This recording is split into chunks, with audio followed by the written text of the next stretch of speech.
नमस्कार सभी दोस्तों का एक बार फिर से स्वागत। आर्मी स्टडी के इस दमदार एप्लीकेशन में आप सभी का स्वागत।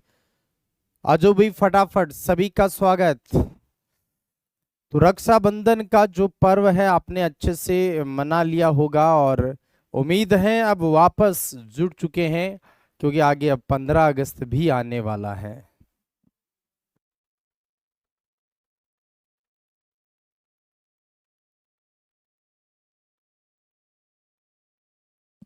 ओके जी, आ जाओ फटाफट और शुरुआत करेंगे। आज अपन जो हमारा कंकाल तंत्र चल रहा था, याद कीजिए, उसका हम आखिरी पोर्शन लेंगे आज, और वो लेंगे जॉइंट और कुछ कंकाल से संबंधित बीमारियां पढ़ेंगे जी।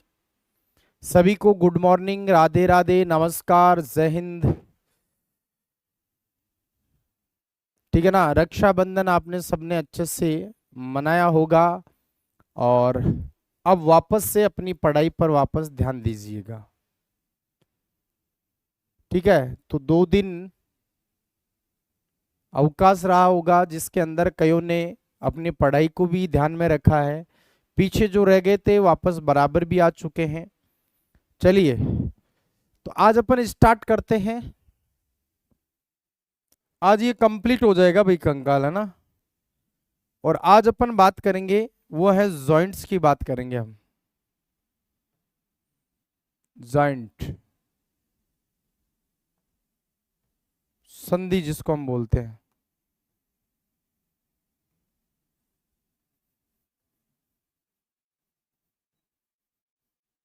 संधि या इसको जॉइंट बोलते हैं।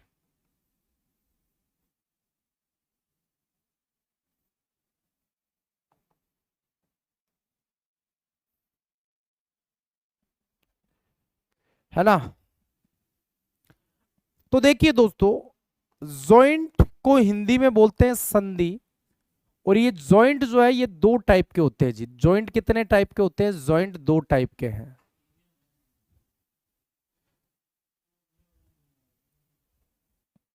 जॉइंट 2 टाइप के हैं। एक है चल संधि।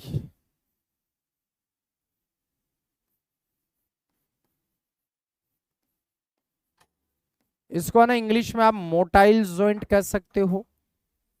और एक अचल संधि जिसको इंग्लिश में अमोटाइल जॉइंट कहते हैं।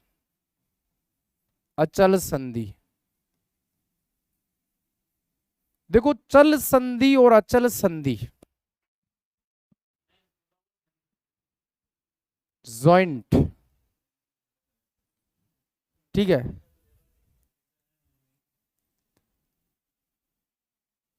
पहले तो हम बात करते हैं कि इन दोनों में अंतर क्या है भाई। चल और अचल का मतलब क्या है भाई? चल संधि का मतलब होता है ऐसा जॉइंट, ऐसी गति जिसमें मोमेंट होता है। चल का मतलब चलना, जो चलता है।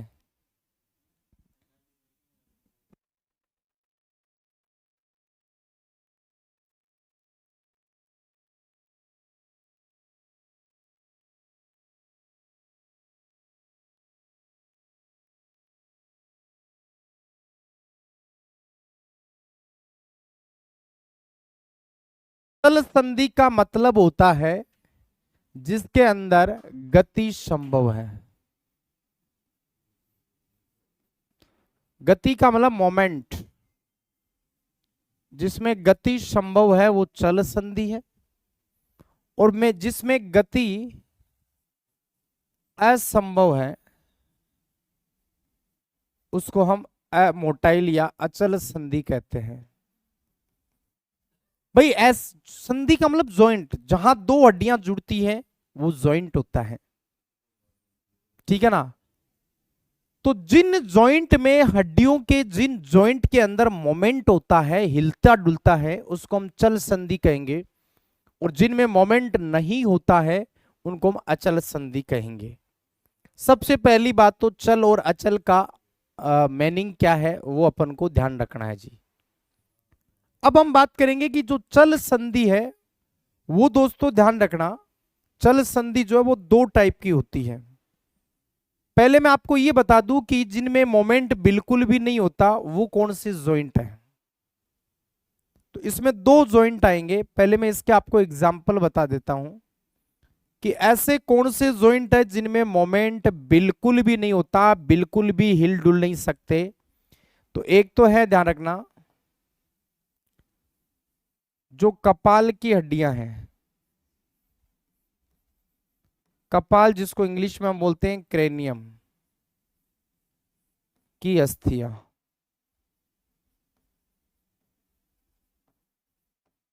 जो हमारे ब्रेन को ढके रहते हैं ना, वो 8 हड्डियां, इनमें बिल्कुल भी मोमेंट नहीं होता। तो कपाल या क्रेनियम की जो अस्थियां होती है उसको हम अचल संधि के नाम से जानते हैं जी। और एक आएगा आपके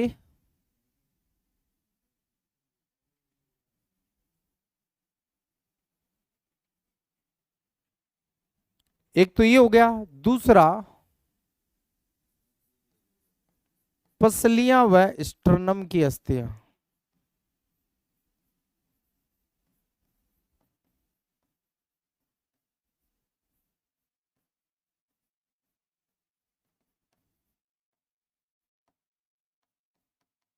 भाई पसलियां हमने पढ़ी थी ना, ये वाली पसलियां, और यहां पर होती है एक बीच में हड्डी जिसको हम बोलते हैं स्टर्नम।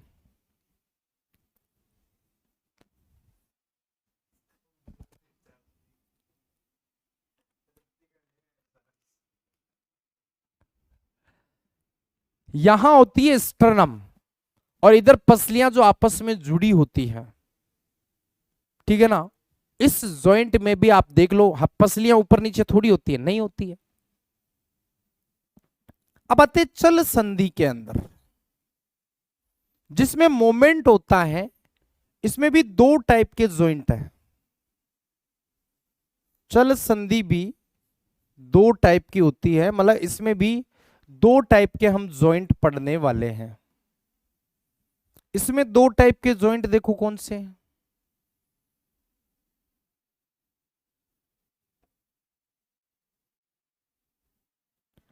इसमें भी दो टाइप के जॉइंट है। पहला जो जॉइंट है वो है पूर्ण संधि, जिसको कंप्लीट जॉइंट कहते हैं। और एक होता है अपूर्ण संधि, इनकम्प्लीट जॉइंट। दो टाइप के जॉइंट हो गए, एक पूर्ण संधि और एक अपूर्ण संधि, एक कंप्लीट जॉइंट और एक इनकम्प्लीट जॉइंट। हाँ जी, कपाल वही 8 अस्थियों वाला।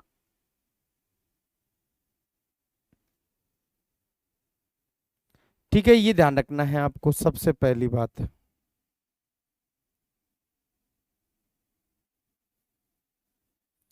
ठीक है, अब देखो इन दोनों में क्या फर्क है फिर।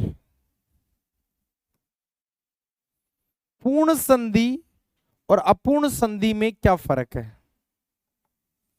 पूर्ण संधि तो वो होती है देखो गति तो दोनों में होगी, गति संभव दोनों में ही है, पूर्ण में भी गति होगी, अपूर्ण में भी गति होगी, लेकिन फिर इन दोनों में क्या अंतर है। देखो पूर्ण संधि में पर्याप्त गति होती है,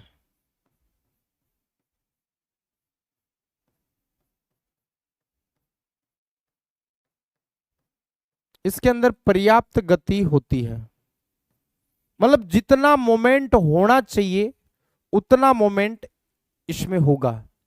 लेकिन मोमेंट तो इसमें भी होगा, लेकिन इसमें अल्प या कम गति होती है।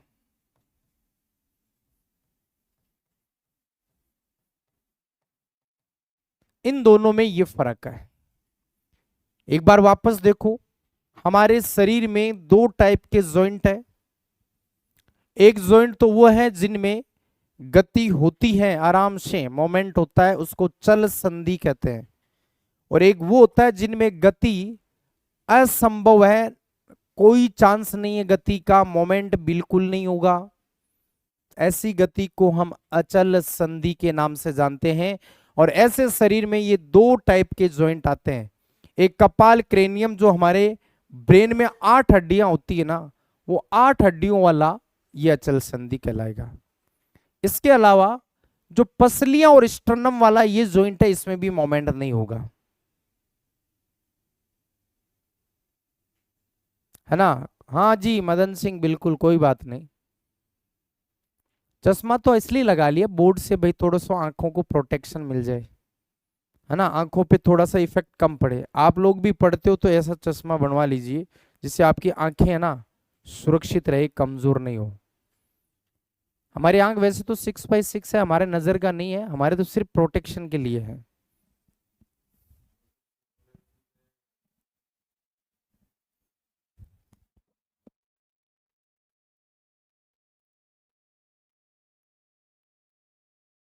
अब जो देखो चल संधि जिसमें गति संभव है, इनमें मोमेंट होता है, इसमें दो टाइप के जॉइंट है। एक वो जॉइंट जिसमें गति पर्याप्त होती है, उसको पूर्ण संधि कहते हैं। और एक वो संधि जिसमें गति बहुत होती तो है गति, लेकिन कम होती है। हाँ 15 अगस्त की छुट्टी है क्या सर? अभी 15 अगस्त आने तो दे मेरे भाई। बस छुट्टी क्या है, छुट्टी में क्या करोगे? बैठ के आराम से पढ़ो। अंजलि थोड़ा लेवल बढ़ाओ। जीडी का पेपर देखो आप, 24 का, 25 का, 23 का, उसके अकॉर्डिंग ही चल रहे हैं ना। लेवल बढ़ा के यहाँ नर्सिंग ही थोड़ी पढ़ रहे हो आप। ठीक है, तो जिनमें गति थोड़ी बहुत कम होती है वो वाले इसके अंदर आ जाएंगे। अब इसमें कौन कौन से हैं देखो, इसके एग्जाम्पल्स मैं आपको बता देता हूं।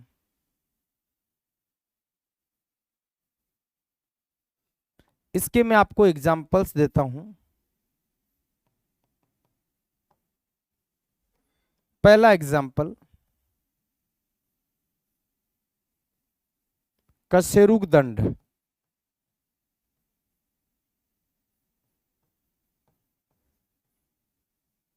या रीढ़ की हड्डी बोलते हैं जो,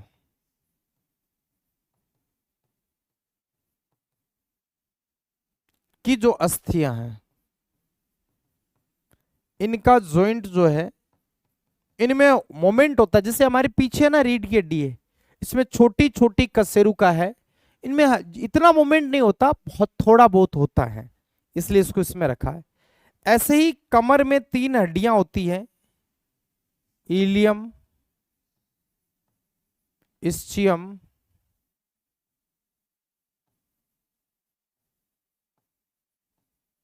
व प्यूबिस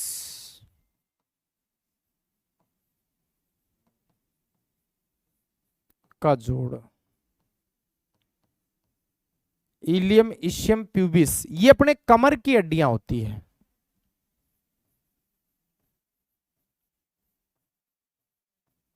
इनका जो जॉइंट होता है ना, इसमें ही वाला होता है, ध्यान रखना है। हाँ जी, जीरो से हीरो बनना है, बिल्कुल जीरो से हीरो तक ही चलेंगे।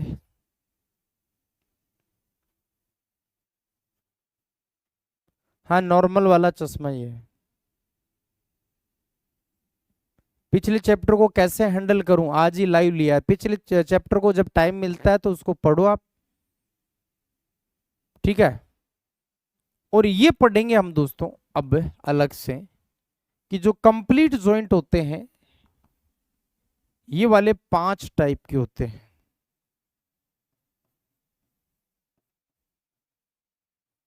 इनके 5 टाइप पढ़ेंगे अलग अलग। पाचन तंत्र का पेटिक सेट, जीडी में पाचन तंत्र का प्रैक्टिक सेट नहीं डला क्या? डल दिया ना, चलो एक बार चेक कर लेते हैं।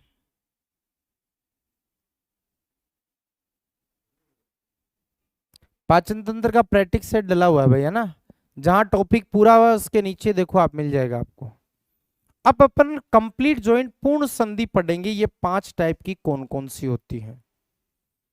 चलो सबसे पहला, ये जो 5 टाइप की कंप्लीट जॉइंट है ये कौन कौन से हैं। नंबर फर्स्ट, हिंदी में बोलते हैं कंदुक, खली का संधि।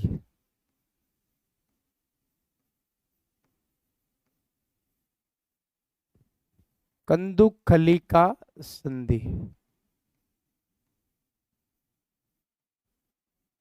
इसको इंग्लिश में बोलते हैं बॉल एंड सॉकेट जॉइंट।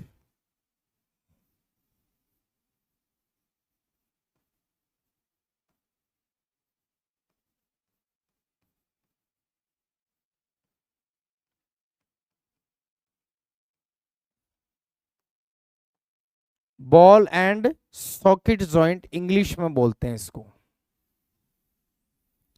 हमें ये बताना है कि ये वाला जॉइंट किस भाग का जॉइंट है, मतलब कौन सा ऐसा भाग है जिसमें ये जॉइंट आता है।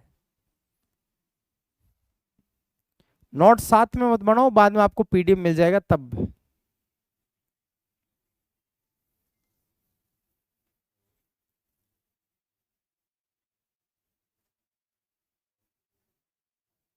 कंकाल तंत्र में जॉइंट पढ़ रहे हैं, लास्ट ये चल रहा है इस टॉपिक का।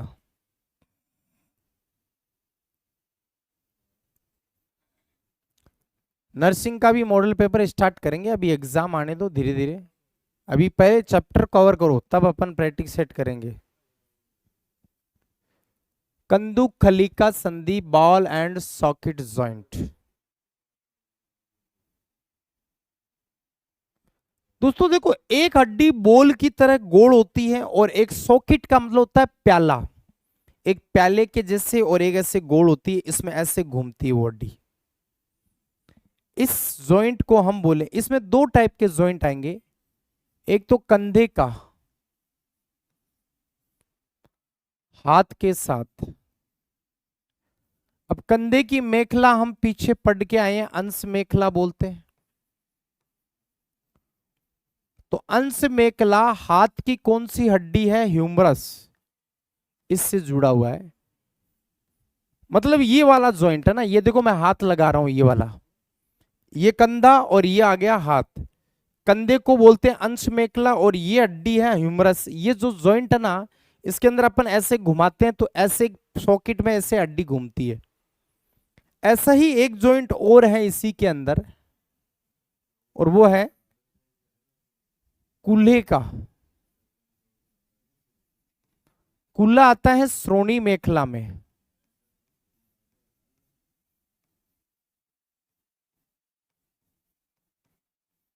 और इसका पैर के साथ जॉइंट, पैर में आ गया जी फीमर। ये दोनों के दोनों जॉइंट आपके बॉल एंड सॉकेट जॉइंट में आते हैं।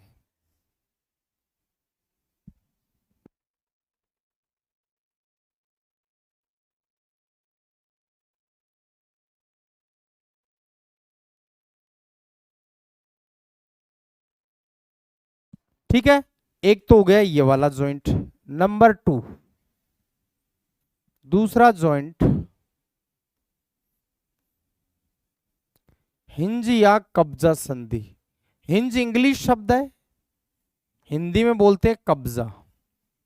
हिंज को हिंदी में बोला जाता है कब्जा। हिंज या कब्जा संधि। संधि का मतलब होता है मेरे भाई जॉइंट। संधि का मतलब क्या होता है, जॉइंट होता है। तो हिंज या कब्जा संधि किस भाग का जॉइंट है, तो ये होता है कोहनी का और घुटने का। कोहनी का जोड़ हो गया एक तो, और एक हो गया घुटने का जोड़।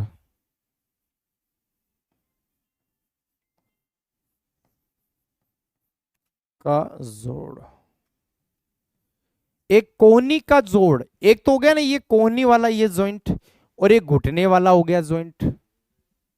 कमेंट सबके दिखते हैं भैया ना, मेरे को सबके दिख रहे हैं। और एक घुटने वाला जॉइंट हो गया। इन दोनों को हम बॉल एंड सॉकेट जॉइंट के नाम से जानते हैं। नंबर 3,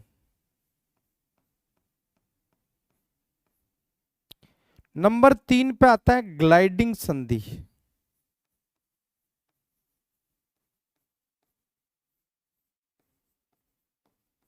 इसका हिंदी और इंग्लिश में नाम यही याद रखना, ग्लाइडिंग। क्या याद रखना है, ग्लाइडिंग।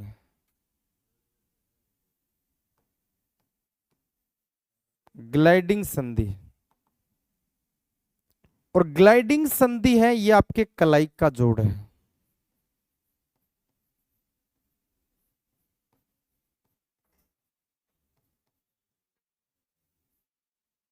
एक तो कलाई का जोड़ हो गया,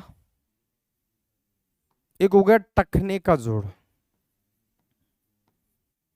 टखना पैर में होता है अपने, तो कलाई हो गई हाथ में, एक तो कलाई वाला ये जॉइंट, और एक पैर में होता है टखना, तो टखने का जॉइंट।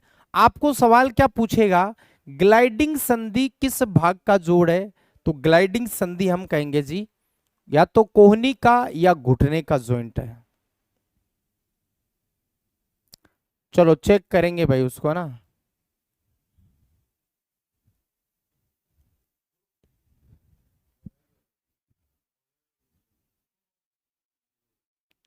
मच्छर में 22 दांत होते हैं।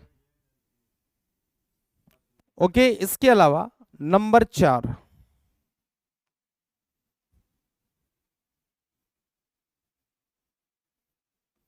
4 नंबर पे आता है सैडल संधि। सैडल संधि।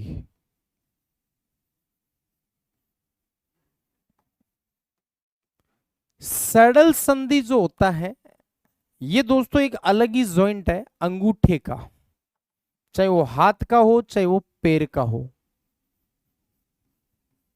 अंगूठे का जोड़ है ये। ये किस भाग का जोड़ है, अंगूठे का जोड़ होता है। कहां का जोड़ होता है, अंगूठे का जोड़ होता है। इसके बाद नंबर आ गया 5।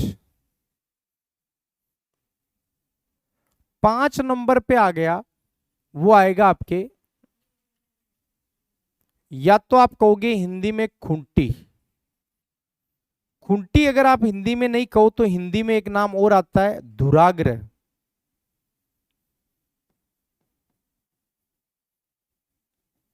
संधि, या फिर इसको इंग्लिश में एक नाम और दिया गया है यस नो जॉइंट। इसको यस नो जॉइंट भी कहते हैं।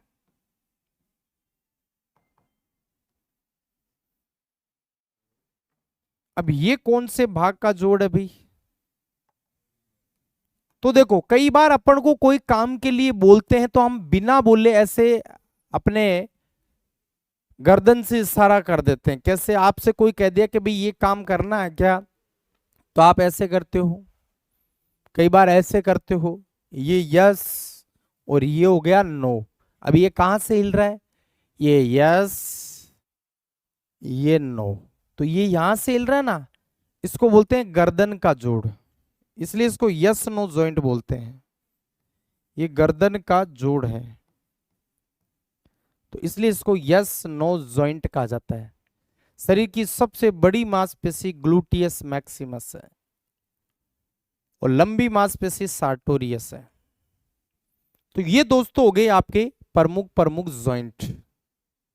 ये जॉइंट का मैंने पूरा चार्ट बता दिया और ये लास्ट में पूर्ण संधि के जॉइंट है जी।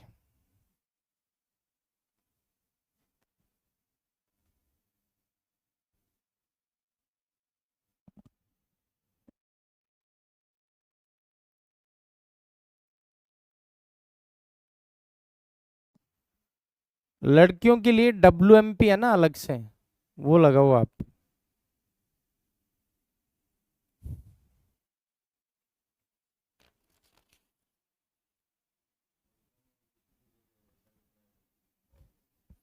ओके, अब दोस्तों अंतिम और लास्ट वो पढ़ेंगे कंकाल संबंधित बीमारियां।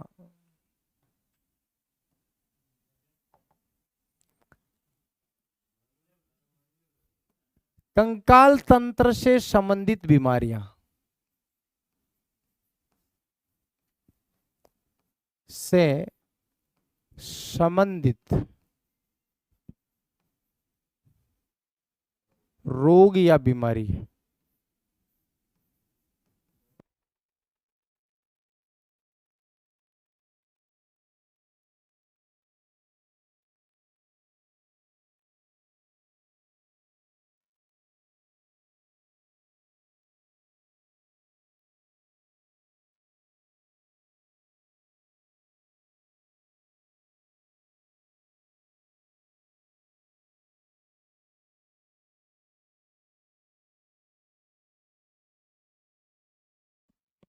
नंबर पहला रोग वो है गठिया।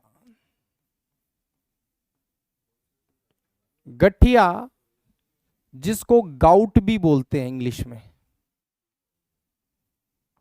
गठिया को गाउट बोला जाता है। दोस्तों गठिया में क्या होता है, देखो इसका सवाल ऐसे पूछेगा कि गठिया रोग का कारण क्या है, गठिया में क्या होता है, तो अपन को सिर्फ इसका कारण बताना है, या फिर उल्टा भी पूछ सकता है। तो जोड़ों में यूरिक अम्ल के जमाव से होता है। जो जॉइंट होते हैं ना जोड़ों में, यूरिक अम्ल के जमाव, यूरिक अम्ल का जमाव, जो जॉइंट होते हैं उनमें यूरिक एसिड के क्रिस्टल जम जाते हैं। यूरिक अम्ल जमने से वो जॉइंट टाइट हो जाता है, और जब जॉइंट टाइट हो जाता है ना तो फिर दर्द भी करता है, हिलने डुलने में परेशानी आती है, ये ध्यान रखना है। दूसरा टिटेनी।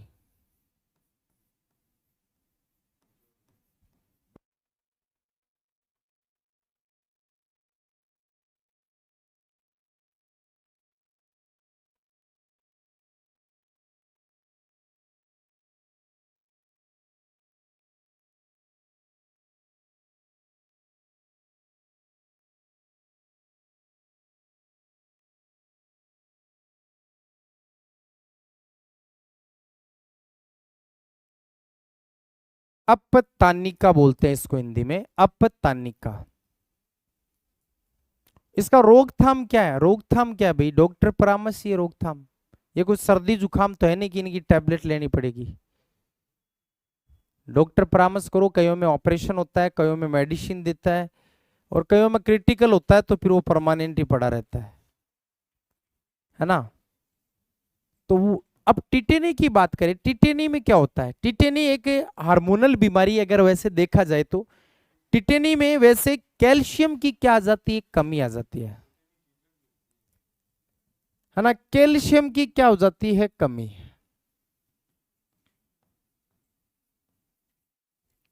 कैल्शियम की अगर कमी आ जाए से मांसपेशी में ऐंठन होती है। मांसपेशी में ऐंठन, ऐंठन का मतलब होता है मांसपेशियां सिकुड़ जाती है, मांसपेशियां सिकुड़ जाती है। ऐंठन का मतलब होता है मांसपेशी का सिकुड़ना। अब कैल्शियम की पूर्ति कैसे करोगे, दूध पियो दबा के, तभी कैल्शियम पूरा होगा।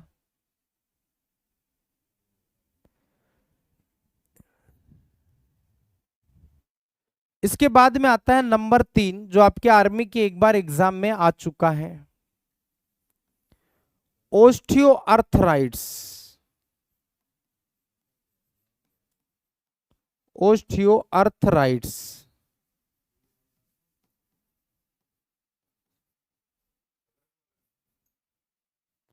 ओस्टियोआर्थराइटिस इसमें क्या होता है, जब बुढ़ापा आता है, वृद्धावस्था, वृद्धावस्था का मतलब होता है बुढ़ापा, वृद्धावस्था में मतलब बुढ़ापे के अंदर जो जॉइंट होते हैं, जोड़ों पर पाई जाने वाली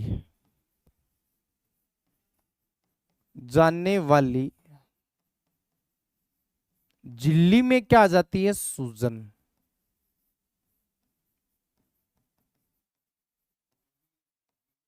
जोड़ों में पाई जाने वाली झिल्ली में सूजन आ जाती है, सूज जाता है। सर मैंने 100 का फिजिकल मार दिया, बहुत बढ़िया भाई, 100 का मार दिया तो चांसेस पूरे हैं, है ना।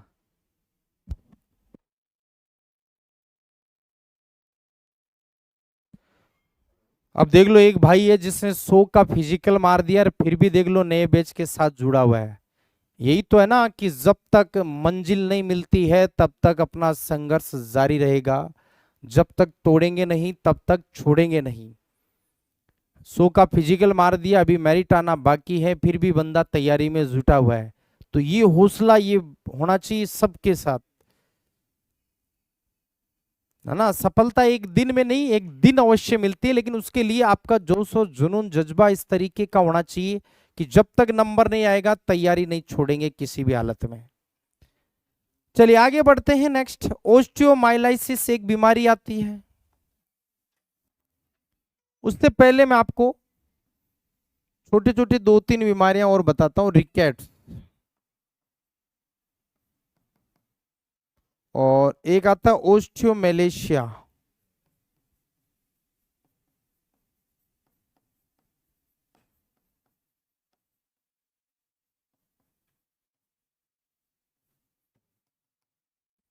ये 2 बीमारियां और देखिए। रिकेट्स दोस्तों ये क्या होता है भाई? रिकेट्स जो है ना, ये विटामिन डी की कमी से होता है।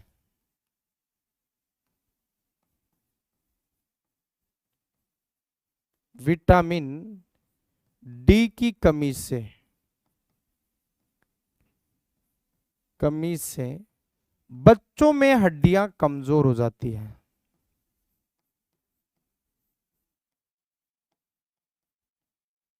बच्चों में हड्डियां कमजोर हो जाती हैं। ये विटामिन डी की कमी से होता है। तो हड्डियां कमजोर हो रही है, हड्डियों की बात चल रही है, तो फिर कंकाल तो आना ही है। अगर ओस्टियोमेलेशिया की बात करें तो यह भी विटामिन डी की कमी से होता है। विटामिन डी की कमी से अब की बार बड़ों के अंदर, बड़े को हम एडल्ट बोलते हैं, वयस्कों में हड्डियां कमजोर हो जाती है। हड्डियां कमजोर, वयस्क मतलब जो एडल्ट होते हैं, बड़े वाले, जैसे हम लोग हैं, तो उनके अंदर हड्डियां कमजोर हो जाती है। और बच्चे में हड्डियां कमजोर होती है विटामिन डी से, तो उसको रिकेट्स बोलते हैं। ये सूखा रोग भी होता है।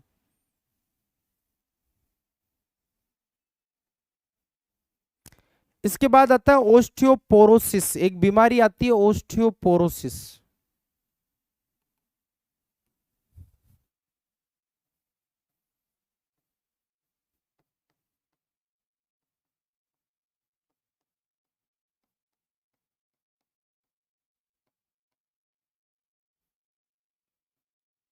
क्या बोलते हैं? ओस्टियोपोरोसिस बोलते हैं इसको। हिंदी में बोलते हैं अस्थि छिद्रण।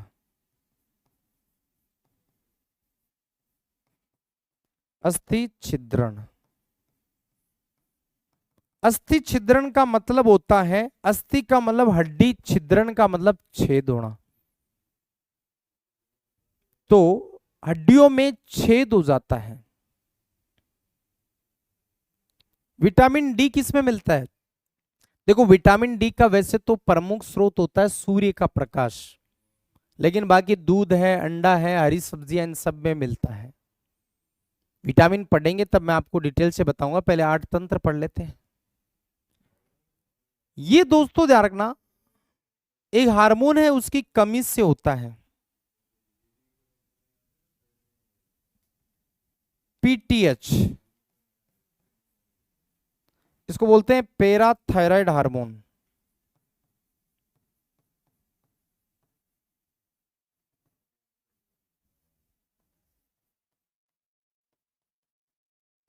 की कमी से होता है।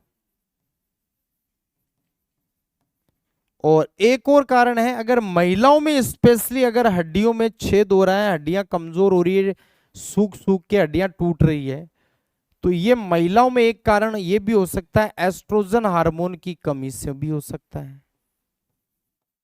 महिलाओं में एस्ट्रोजन हार्मोन की कमी से होता है। तो महिलाओं में एस्ट्रोजन हार्मोन की कमी से भी होता है ये। विटामिन तो बाद में पढ़ेंगे, भोजन के स्रोत जब लेंगे, अभी तो तंत्र पढ़ रहे हैं। 8 तंत्र है ना, दूसरा तंत्र है, और आज कंप्लीट हो जाएगा दूसरा तंत्र। चलो एक बार पढ़ो, फिर 1-2 बीमारियां और है वो भी बताता हूं।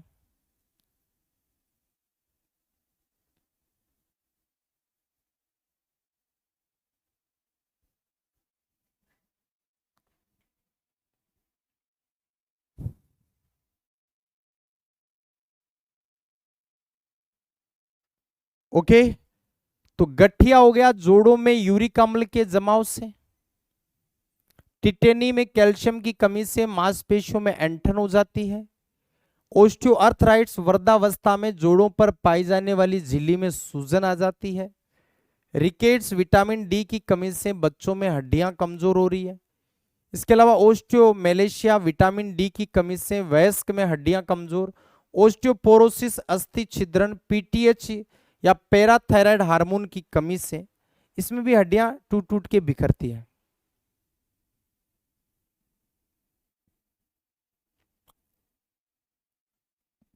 अच्छा, पीटीएच की कमी लिख दिया क्या इधर? अधिकता लिखो इधर, पीटीएच की अधिकता से, कमी से तो टिटेनी होता है भाई, ठीक है। पीटीएच की कमी से टिटेनी भी हो सकता है, ठीक है, इधर रखना।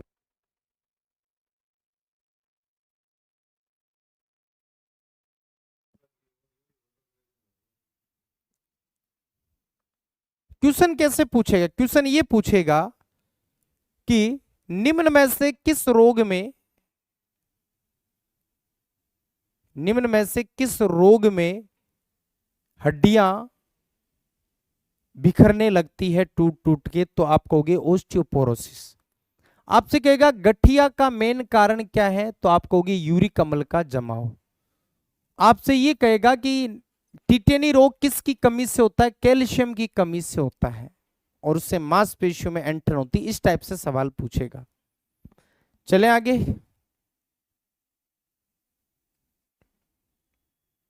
चलो नंबर 7 पे लेते हैं।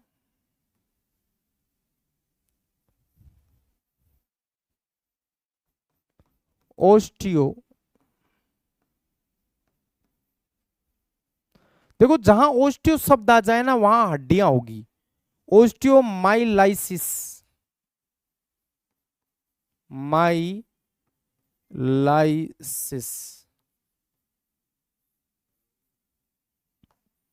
ओस्टियोमाइलाइसिस। दोस्तों ओस्टियोमाइलाइसिस के अंदर क्या होता है? देखो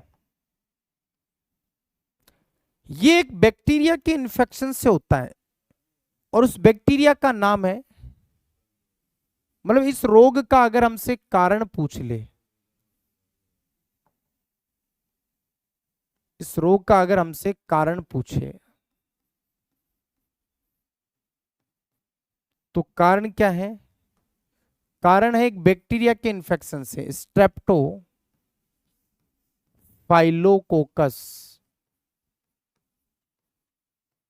फाइलोकोकस जीवाणु के संक्रमण से, जीवाणु के संक्रमण से ये बीमारी होती है।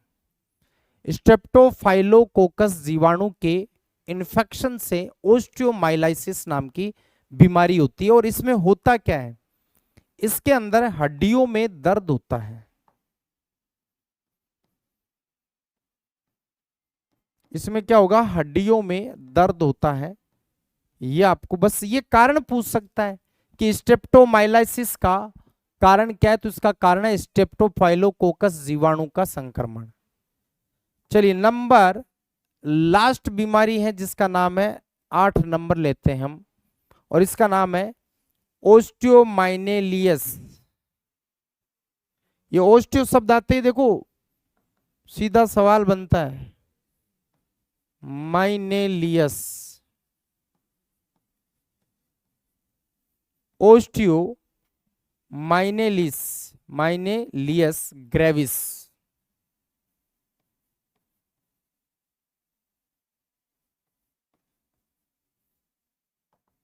ओस्टियोमाइनेलियस ग्रेविस नाम है इसका। तो देखिए दोस्तों ओस्टियोमाइनेलियस ग्रेविस, देखो एक बार आपके 2023 में सवाल आया था, उसमें ऐसे पूछा था, ओस्टियोआर्थराइटिस बीमारी का संबंध किससे है? ओस्टियोआर्थराइटिस बीमारी का संबंध किससे है, यह सवाल भी पूछा गया था। तो इसका उत्तर हम क्या कहते? या तो हड्डियां या कंकाल उतर आता। अब यहां देखो ओस्टियोमाइलिस ग्रेविस, इसको ध्यान रखना, स्व प्रतिरक्षा रोग कहते हैं, इसको स्व प्रतिरक्षा रोग कहा जाता है।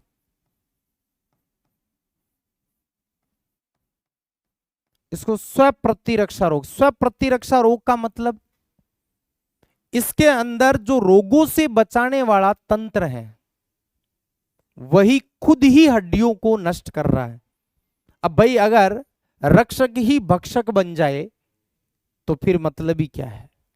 तो अगर रोगों से बचाने वाला तंत्र ही खुद डैमेज कर रहा है हड्डियों को तो फिर खतरनाक ही बीमारी।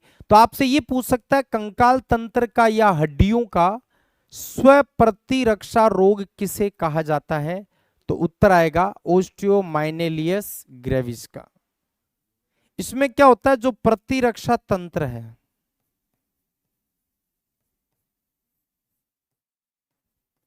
वो प्रतिरक्षा तंत्र हड्डियों को नष्ट कर देता है, हड्डियों को नष्ट कर देता है। ये आपको ध्यान रखना है। ये दोस्तों 8 बीमारियां हैं जो कंकाल से रिलेटेड है। बस ये समाप्ति है। अब थोड़ी सी छोटी छोटी बातें 2-3 और बताता हूं, बाकी कंकाल आज कंप्लीट है और कल अपन उत्सर्जन तंत्र एक्सक्रेशन सिस्टम स्टार्ट करेंगे। चलो एक बार पढ़ो, फिर मैं आपको 2-3 बातें और बताता हूं अलग से।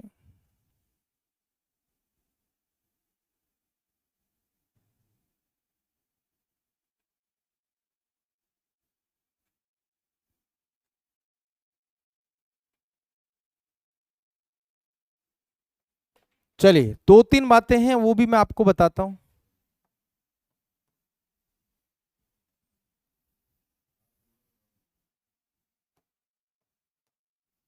देखो 2 नाम लिख रहा हूं, दोनों ध्यान रखना। एक तो आता ओस्टियोफिकेशन,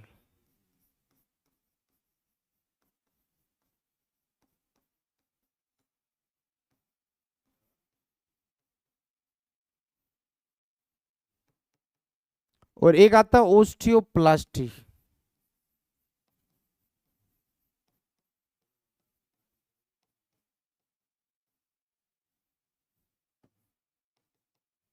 ओस्टियोफिकेशन जो है वो है हड्डियों के निर्माण की प्रक्रिया।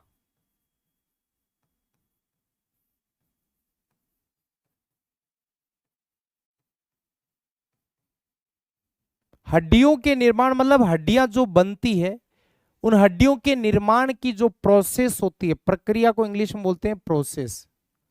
निर्माण की जो प्रक्रिया है उसको बोला जाता है ओस्टियोफिकेशन। और ओस्टियोप्लास्टिक क्या होते हैं, जो हड्डियां टूट जाती है उनको बोलते हैं क्षतिग्रस्त, डैमेज।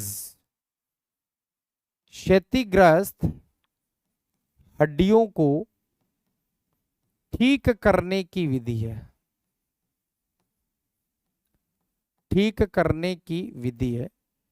क्षतिग्रस्त का मतलब जो हड्डियां डैमेज हो गई है उन डैमेज हड्डियों को ठीक करने की विधि है। और इसके अंदर किसका इस्तेमाल किया जाता है यह भी आपको ध्यान रखना है। इसमें उपयोग किसका किया जाता है, तो इसमें यूज किया जाता है पीओपी का। पीओपी बोले तो प्लास्टर ऑफ पेरिस,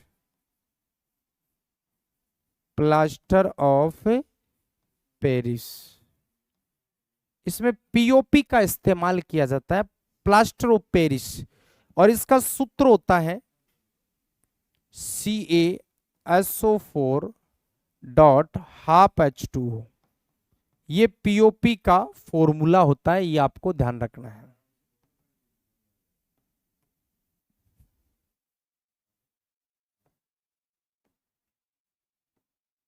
अब हम बात करेंगे दोस्तों, एक नाम आता है जयपुर फुट।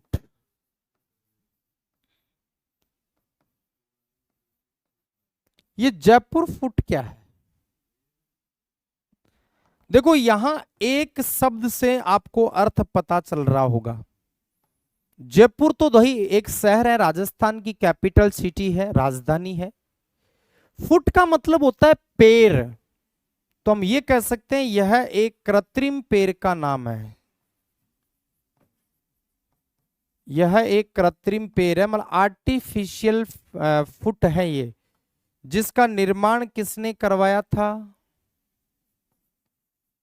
इस जयपुर फुट का निर्माण किसने किया था? तो वो किया था मेरे भाई डॉक्टर पीके सेठी ने।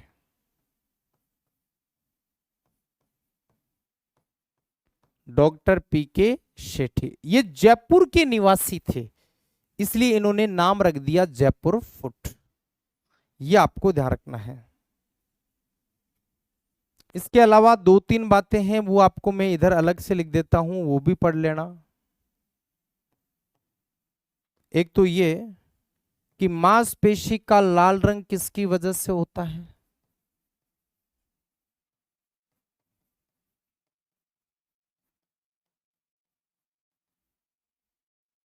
और एक हड्डियों व मांसपेशी को मजबूत बनाने वाला तत्व कौन सा है? हड्डियों व मांसपेशी को मजबूत बनाने वाला तत्व है।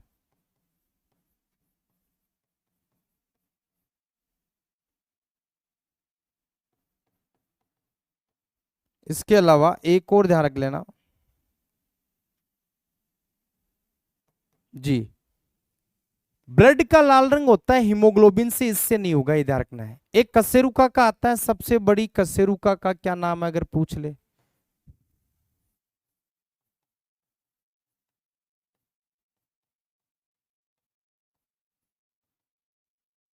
कशेरुका होती है वर्टिबी, जो रीढ़ की हड्डी में ना ऐसे गोल गोल छोटी छोटी हड्डियां, उसको कशेरुका बोलते हैं, ये जो पीछे होती है।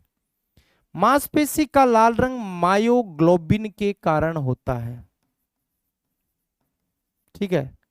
और हड्डियों को और इनको मजबूत बनाने वाला तत्व है कैल्शियम, और यह है एटलस।